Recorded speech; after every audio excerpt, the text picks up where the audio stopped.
Hey, everybody. Welcome back to Great Mondays Radio. With me today, Head of People Operations from CodeScience, Karen Engstrom is here to talk to us about all the crazy stuff that's been going on in tech in her company and how she is surfing the wave of culture. Karen, welcome to Great Mondays Radio. Thanks for coming on. It's really great. I'm really excited for our conversation. Absolutely. Thanks for having me, Josh. I think when we first met, I could tell you had a radio voice, so I'm excited to see if mine matches up. Good. Yeah, I try to use my assets as they're doled out. Absolutely. So Karen, you have been at CodeScience on and off for a long time, Right. especially long in terms of tech firms Yep. employment. And a lot has been changing recently. It almost Yeah. feels like there was the change of the pandemic, the change after the pandemic, and then we're getting hit with like a whole nother change that I don't even know how to call it yet. And you're staring this right in the face. What's been going on at CodeScience, and how have you been managing or dealing with the culture? Yeah, no, that's I guess we do have a couple of eras, right? Over the last couple of years, we've got pandemic era and how did you react to that? And then post-pandemic era when everybody was doing the great exodus. As you mentioned, I've left also for a time at CodeScience, so I'm not immune to that change. But I don't think they've named this current era yet, have they? Have they decided No, what this big sort of tech no, maybe we contraction will is? by the end of the episode, maybe we'll figure it out. Yes, we'll definitely we'll give it a moniker because it's definitely been a bit of a monster for change. So what's been going on with CodeScience? When I first joined, a company really famous for our culture, right? We're incredibly well known within our space in the Salesforce ecosystem. And I think my original job title was actually something like unicorn hunter or something along that lines, because I started out in talent acquisition with CodeScience. And over the years, one of the things I got the privilege of doing was being that sort of first person that pulls people into our culture, right? I got to interview people and get to know them and figure out sort of the pieces that might make them a great addition to our culture. And then everything kind of changed this last year, maybe year and a half. And I probably don't have to tell your listeners that tech has gone through a bunch of waves, I think is the right way to put it.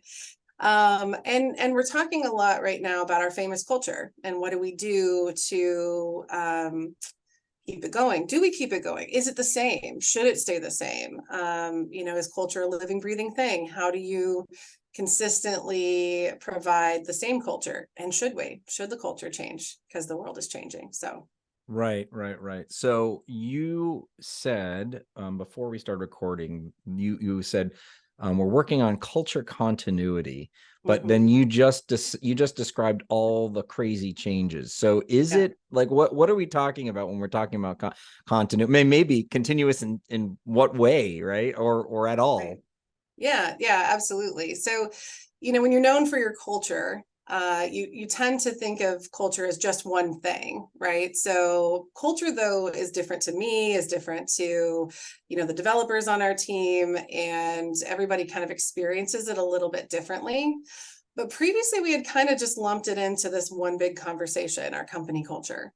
And now that we've had some leaders leaving and we've had some, other teams adding and contracting, it really made us question, was it always the same anyway? And, what did it mean to everybody? And what is culture? Is culture your values that you have? We have nice t-shirts with our values on it. Right. But also, is it really just those sort of unwritten rules? And if you change folks who are on the team, do the unwritten rules change?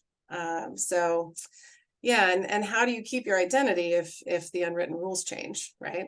So how do you assess what happened, what is happening, what is right? You're saying, well, what was it? It was a thing. Mm-hmm. And like how are you assessing? How are you seeing? I mean, are you going around having conversations? Are you documenting? Are you doing surveys? Yep. Yes. Yes, yes, and Yes, yes. yes, all of those things. Well, yeah, I mean, we're fortunate. We've got kind of a sweet spot of sort of a medium-sized, small to medium-sized company. And so again, having been the person that really worked to hire a lot of these folks, I've got a pretty good relationship. And so I really do just pop in and say, hey, do you have a minute? Luckily, part of our company culture is that nobody's scared of HR saying, hey, do you have a That's minute? not nothing. That's not a thing in this current tech economy. But yeah, I'm having a lot of conversations and referencing a lot of the good old days and kind of seeing what that meant to people, right? Asking, what did you think the good old days were? And it's been really eye-opening. There's a lot of people that have a much different interpretation of what our culture used to be. And so I'm actually, yes, surveys, all those things. But then what I'm doing is challenging a lot of those assumptions, right? Asking good questions, and saying, hey, what would you do now? What would Mm, you like to see? Lots of mm. questioning going on. Okay. All right. So that's how you're looking at it. Remind me how many employees is CodeScience? How large is CodeScience currently? Just so I we can think level we're set. somewhere between 85 and 100. Okay. So All mhm, right. And you guys are 100% remote. totally, completely remote, not even Completely a home remote, office anymore. right? So when you pop in, you're just popping on, like, I don't know, the huddle or something like that. Hey, you have a second? Yeah, we're really pretty active on Slack. And I'm particularly loud on Slack. So people are used to me Okay. popping up. All Is it a right. recipe? Is it a picture of my kid? Is it a hey, do you have a chance to talk for a minute and tell me what you think our culture looks and feels like now? Right, right, right. I love it. I love it. All right. So you keep the conversation going. So you're building Yep, trust. yep. All right. So we're assessing the organization. I like this. You're like, oh, I'm hearing a lot of good old days. And so Hmm. that probably is like your antennas are up, right? Yeah. And so when you're thinking about what it was and what it will be, what have you identified as kind of some of the are there things? I'll start with that. Are there things that you've identified that you want to pull forward, either in their current state or in a new state in some way? Like, what do you want to keep from the good old days? Yeah. No, you actually just said it. It's the trust. Ah, I think people call it a lot of different things, right? Psychological safety, mhm. assuming noble intent. That's one of our values, assume noble intent. But I think it's the trust. I think everything is really built on that premise. Do you Mhm. trust that you can push back on things? Do you trust that you can, voice opinions that may not be, sensual or popular, or things like that? And so the trust is the big piece that I think if everybody distilled it all the way down to pull out all the fancy words, that's what people want most. That's what they want to pull forward. So And they're willing to part with some of those old, because there is that tendency to be like, it'll never be the same. I don't want to leave the old days. Or do you mhm. find that people are resistant to those other things, or are you sensing, and this is probably just a Karen gets to sense things, like if we kept the trust, they would Yeah. be willing to go along with changes in other ways? Yeah, I think that that's true. I think if we keep the trust and if we really make sure that people are feeling it, they're going to tell us more about the things that they want to move forward. So I think it's sort of turning the head of trust and making it look forward into the future. Like how do we make this trusting now, right? Instead of the good old days, because we can reminisce on, what the good old days Yep. used to be. That's Yep. awesome. We've got we've got great pictures of wonderful events, and we love that about us. But getting the privilege to change in this current tech climate, because I know that there's a lot of companies that don't get the privilege to move forward, right? So that's kind of how I'm framing it for my team, is like, let's turn the head of trust and let's look forward and let's talk about what we can build on that, right? If we can keep that trust moving. So what will trust, what do you hope trust will look like in the next 18 months? What are you thinking about, like and or how have you thought about actually moving this forward? I don't know where you are in the process. You may just be at trust. I just don't know what the hell to do with it, but I know, that's I know. my Trust me, next. I'll figure it out. Yeah, right, exactly. What are you thinking? I mean, I don't know. Maybe you're speculating and you haven't tested. I promise I Yeah. won't hold you to it. Yeah, no, that's it. Thank you. You're the only one that won't, right? If you sound like you know what you're talking about, people will hold you to it. No, I'm thinking about a lot of how do we centralize conversations about trust, right? So you can build conversations about like mental health awareness and burnout, things like that have come up recently in surveys for us. And knowing that the current tech climate has a bit of a feel of there's a number of people looking for roles right now. And so it really is, do I broach these topics that are really important? I don't want to burn out.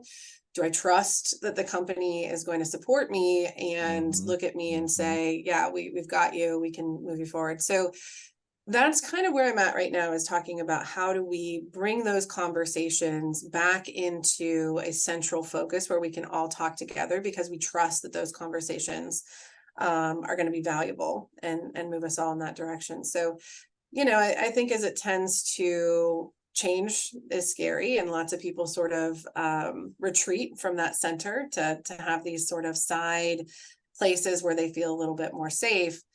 And I'm trying to put my hands around all the folks and kind of bring us back to the middle where we can honestly move forward together. What in your so how do we broaden this learning? Like, what advice would you have for other tech companies at this moment, right? So what I hear you saying is there's a lot of uncertainty, and believe me, I've worked with a lot of companies where uncertainty was undermining almost everything, right? It's Yeah. almost like that's the antithesis of trust. You're like, I don't know what's going to happen. Is there any advice that you can dole out from your kind of experience engaging deeply with this idea of culture shifting and evolving, Yeah. to help other folks, other culture leaders move forward, or help the organization move forward? Yeah, no, great question. I guess I think of two things as you asked that. Number one is authenticity, making sure that you are authentically yourself. That's a big part of our culture. I hope we don't lose that. Mm, Maybe not bringing your whole self to work anymore, but your authentic, your genuine self. So be very intentional and authentic about what you're asking from mhm, people, mhm. right? So when I'm asking you to trust me, I'm being really transparent and I'm being really authentic, and I'm sharing my experiences so you feel comfortable sharing yours. But then the other piece that I was thinking too is that you have to be uh, really thoughtful about using the feedback that you get, right? You can't just ask for people to tell you and trust you and give you some feedback and here's what we should do and say, thank you. That sounds great. Glad we talked. You seem engaged Yeah. now. Right. Right. Right. And Right. I'll keep it moving. You really have to address it and you have to recognize it and you have to turn around and, have conversations about it and thank people for the vulnerability of giving you the feedback in those conversations. And that again goes right back to trust. How do you provide, how do you, not Mhm. one, how do you provide that? I think it's acknowledgement and feedback. I mean, there is the, hey, we did exactly what you said, but that's not realistic, right? Like that's Right, rarely the case. So right. how do you say, I think ultimately the first thing, the minimum, the bare minimum is thank you. I hear you, or I got that. How are you doing that? And are there what other parts of that kind of feedback are you providing to employees? Yeah, that's a great question. Isn't that the tough one? I thought you were going to solve that for me, Josh. How do I do that? No, I think you're right. I think it's acknowledging it, not only thanking that person, but acknowledging it. Like I said, bring all those conversations back to the middle. So acknowledging it in a larger setting, right? Yep. And again, it goes back to change behavior is the only real way that I can give lip service to sure Yep. we should trust each other and all of those things, but it's the change behavior that Mm, is actually what proves that I heard you. I can say, yeah. thanks so much for the feedback, but unless we, actively make something different. So, for example, I'd heard a number of folks say that they weren't feeling seen, that they weren't feeling heard. And, I went back to the drawing board and I said, great, I'm going to take all your leaders and we're going to start talking about one-on-ones, because if you're meeting with them weekly, And bi-weekly, and how is it that they're not hearing you? What are they doing? And what what are is, they yeah, what does that mean when you say I don't feel heard, I don't feel seen? What does that mean, right? You have to Yeah. ask what that means. Yeah, yeah. And that's actually exactly what my one-on-one deck, boil it all down, all 9, 10 pages, and say, are you asking questions? Are you asking good questions? Are you asking people what it means to them to feel seen? Are you listening, right? You can Yeah. ask the questions, but are you actually listening, right? Active listening. Yes. Oh, you've got the topic of my next manager training right there, active Yep. listening. Yep. Yep. Yep. Yep. Exactly.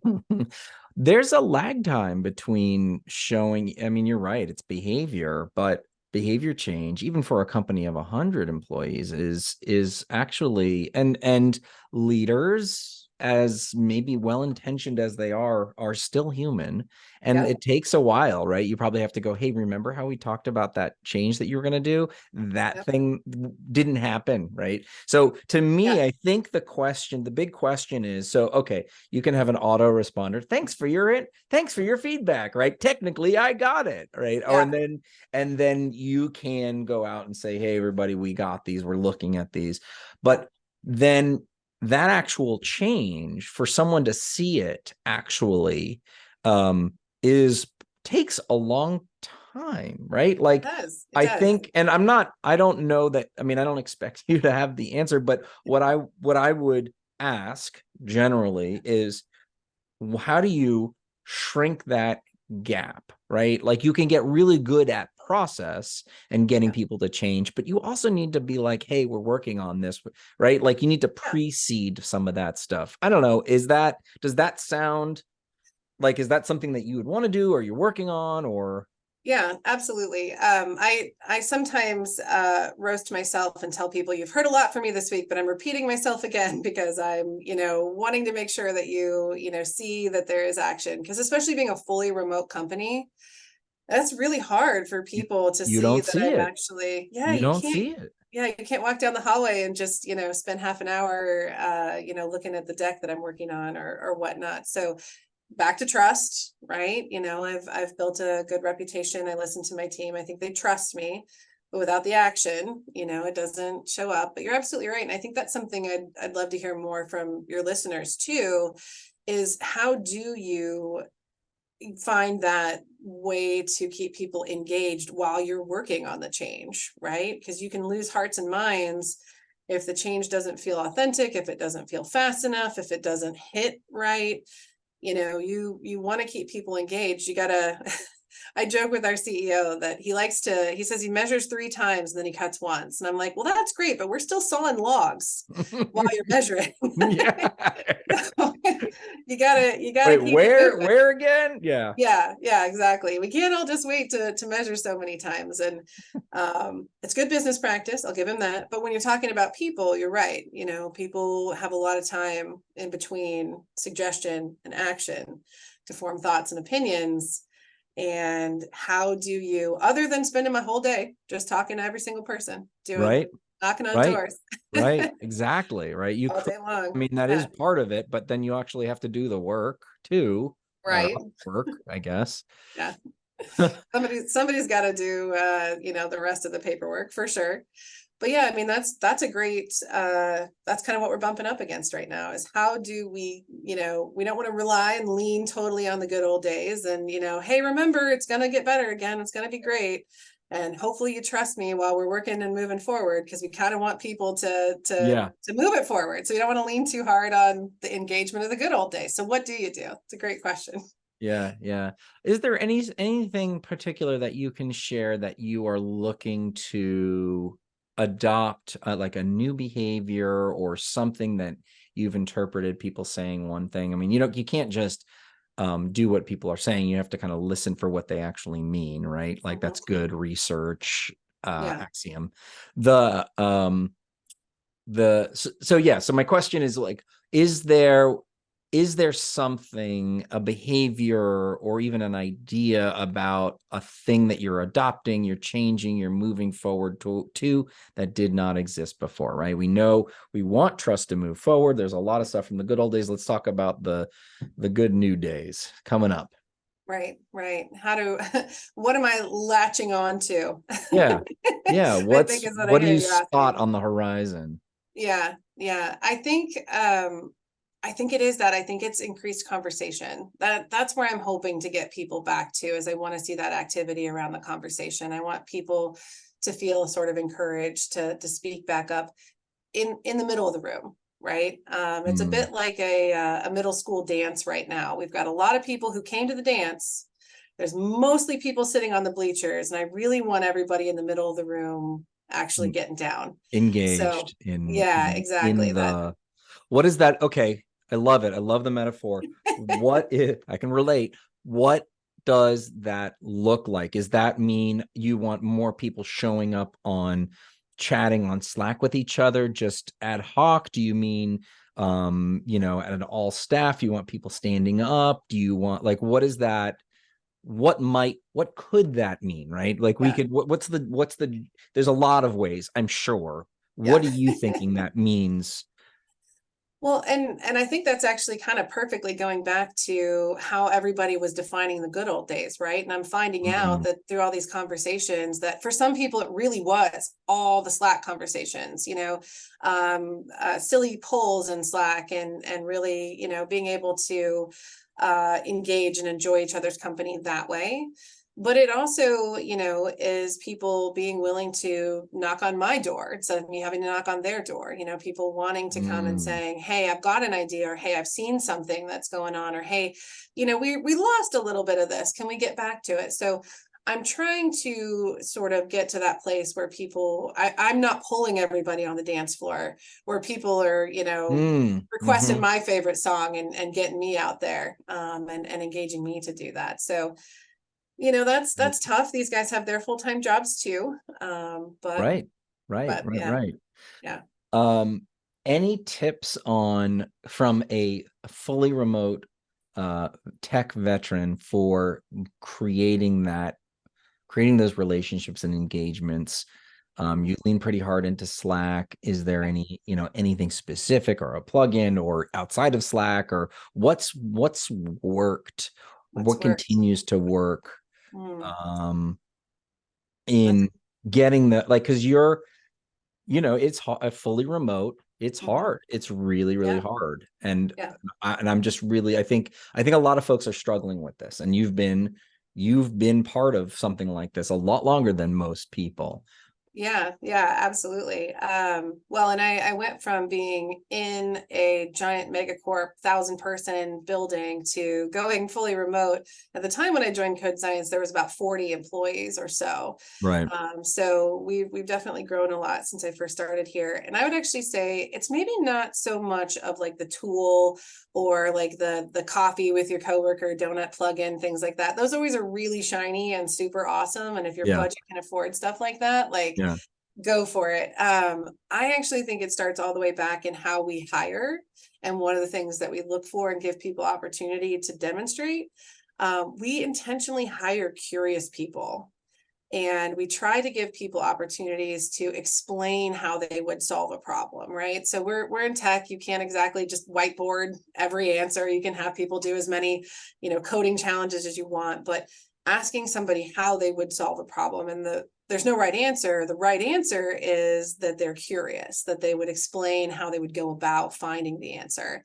And it's amazing how that curiosity actually really translates to being curious about your rest of your team, right? So somebody pops up something in a channel and says, hey, I'm an incredible Frisbee golf person, and I really, really like this. And the amount of curiosity that goes into like, hey, what are you doing? And what's your best score? And then that really encourages that person to share more. And he'll know who I'm talking about if he listens to this, talking It's about an actual, it's our an Frisbee golf actual champion. reference. Absolutely. He now, shares all the stuff that he's done with his local school district to help them, gain courses and things like that. And people, pull in, ask questions, and that makes that person feel more seen. But yeah, it really starts all the way at the beginning. And it's not so much like a tech hack Yeah. as it is a higher curious humans hack. I love it. Yeah, Yeah. that's great. That's definitely one like a direction that feels more satisfying than just pick this tool, because I don't think we don't have that's, the panacea yet for this. And I think No, that's really no. important. Yeah. So getting those people to be more interested. So they're inherently more interested. So we just need to make it the norm. I wrote down modeling. To me, it sounds like your superpower is really being able to model the kind of behavior that you're looking for. And I don't think a lot of companies necessarily, or a lot of HR leaders necessarily have that gift inherently, but I think we can all learn from it of like, this is that as an executive, as a leader, this is what I'm expecting of you. And I think that's a really wonderful gift, and probably why you've been so successful at, working in this organization. And I expect big success in the evolution of the culture, because it sounds like you are one of those interested, curious people. Thank you. Yeah, I hope so. And that's exactly, I think it goes back to trust and authenticity. I'm not going to ask you to do something I wouldn't do, right? And being exactly who I am, green hair and all, it really is kind of a nice door opener for people to say, okay, well, she's clearly going to be Yeah. be who she is authentically, and I hope people do get that from me. So thank you. Yeah, the power of modeling, super, super great, super powerful stuff. Karen Engstrom, head of people operations at CodeScience. You can learn more about CodeScience at codescience.com. It was really wonderful to have you, and I learned a ton. Thanks for sharing your hard-earned wisdom with me and the audience. Absolutely. Thanks, Josh.